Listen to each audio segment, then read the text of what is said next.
Now to football. Jamaica's under-15 girls football team are now settling in camp in Tampa, Florida, after leaving the island late on Saturday ahead of their first game on Monday in their CONCACAF age group tournament. The developmental tournament will feature 19 CONCACAF teams and invited guest Wales. Karen Madden reports.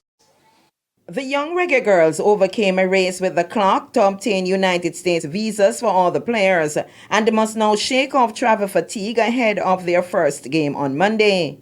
The Jamaicans have been drawn in a tough Group B in League A alongside traditional CONCACAF giants, the United States and Canada. And it's against Canada that they will kickstart their campaign. Despite the quick turnaround time, head coach Tashana Vincent is pleased with her young charges. Training has been going good so far.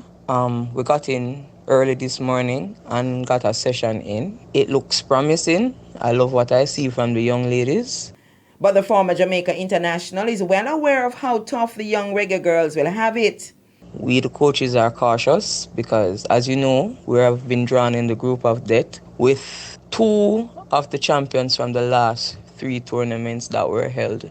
So we are going into this game a bit pensive and hopefully we'll get our desired result. Monday's game starts at 9 a.m. Jamaica time. The Jamaicans will play the United States on Tuesday and Puerto Rico on Thursday. Mexico, Costa Rica, the Dominican Republic, and Wales are in Group A in League A, while 13 teams are in League B, drawn in 3 groups. At the end of group play, the best teams will advance to the knockout stage to be played in a single-game direct elimination format. The group winners and the second-place finishers from Leagues A and B will advance to the semi-finals on August 5, followed by the final on August 7. Karen Madden, TVJ Sports.